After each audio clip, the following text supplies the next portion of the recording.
kapuso actor na si Alden Richards.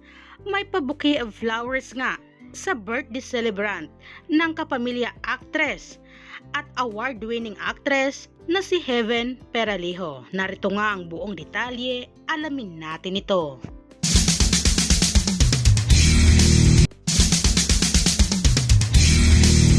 Naging usap-usapan nga ngayon online ang mga larawan at videos kung saan ang aktor o kapuso actor nga na si Alden Richards ay pumunta nga sa birthday party ng kapamilya actress na si Heaven Peralejo.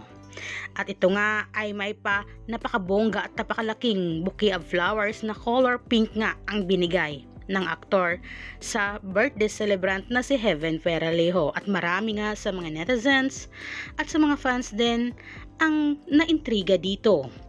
Pero dito nga ay masasabi natin na isa po sa special guest nga ni Heaven Peralejo sa kanyang birthday party ang aktor na si Alden Richards. At dito nga sa pagbiglang pagdating ni Alden Richards sa birthday party ni Heaven na may bitbit na malaking bulaklak na kulay pink nga, ay talagang bongga ang pag-enter na iyon ni Alden Richards at kitang-kita ang kaligayahan at mga ngiti nga sa mukha ng aktres na si Heaven Peralejo na nagdiwa nga ng kaarawan.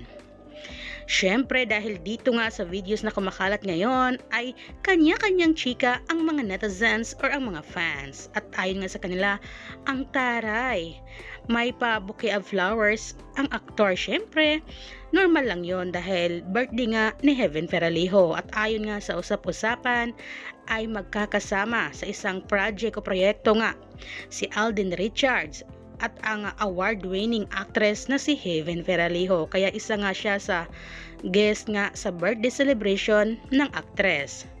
At least, ayon nga sa mga fans, ay talaga namang bagay na bagay rin ang collaboration or ang pagsasama sa proyekto na ito ni Heaven Peralejo at ng aktor na si Alden Richards.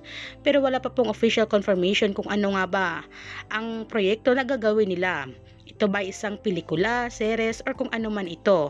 Pero deserve na deserve din dahil parehong award-winning actor at award-winning actress nga si Alden Richards at si Heaven Peralejo. At ito nga ang naging post ng Kapuso Buzz. Alden Richards at Heaven Peralejo magsasanib-buwersa para sa isang pelikula under Viva Films, Studio Viva and Marriott Entertainment. At ito nga guys, may aabangan pala tayo sa kanilang dalawa, kaya abangan natin ito for sure. Maganda ang proyekto na ito or pelikula na ito nilang dalawa.